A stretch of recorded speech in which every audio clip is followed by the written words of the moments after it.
আগের মতো ডান্স করা, ভোরবেলা উঠে মাঠে যাওয়া, কাজের চাপের জন্য এসব কিছুই আর হয়ে ওঠে না আগের মতো। তাই শরীরটাও একদম ভেঙে গেছে। সকালবেলা করে যেহেতু মাঠে যাওয়া হচ্ছে না, তাই অনেক দিন থেকেই ভাবছিলাম সারাদিনে একটু টাইম বের করে জিমে ভর্তি হবো শরীরটাকে ঠিক রাখার জন্য। আজ ফাইনালি আমি জিমে ভর্তি হতে যাচ্ছি। আর জিমে ভর্তি হতে গেলে লাগবে আধার কার্ড আর 1 কপি ছবি। তখন বাজে সন্ধ্যে 7:30, আর তখন আমি সবাই দোকান থেকে এসেছিলাম। আর এসে খুব জোরে খিদে পাচ্ছিলো, তাই ঘরের মধ্যে একটা পাউরুটির প্যাকেট দেখতে পেয়ে খেতে শুরু করে দিলাম। তারপর কয়েকটা রুটিকে ব্যাগের মধ্যে জল, আধার কার্ড, ছবিগুলো সব ঢুকিয়ে নিলাম। তো আমি এখন রেডি হয়ে গেছি। আজ জিমে যাব বলে কাল এই রিস্ট ব্যান্ড দুটো কিনেছিলাম জিম করার জন্য।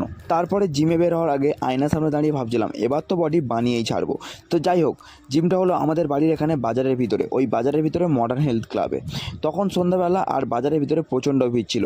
সেই ভিড় ঠেলতে ঠেলতে ফাইনালি আমি পৌঁছে গেলাম জিমে। জিমে যাওয়ার পর আমাকে ওখান থেকে একটা ফর্ম দেওয়া হয়েছিল, সেটাকে ভালো করে ফিল আপ করলাম।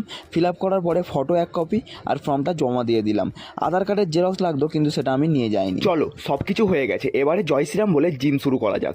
জিম তো করবো, বাট চারিদিকে সব বডি দেখে ভাবছিলাম আরে বাহ, আমাকেও এরকম বানাতে হবে। কিন্তু আমি বেশি ওয়েট লিফটিং করবো না, কারণ ডান্স করতে গিয়ে আমার একটা ব্যাক ইঞ্জুরি আছে।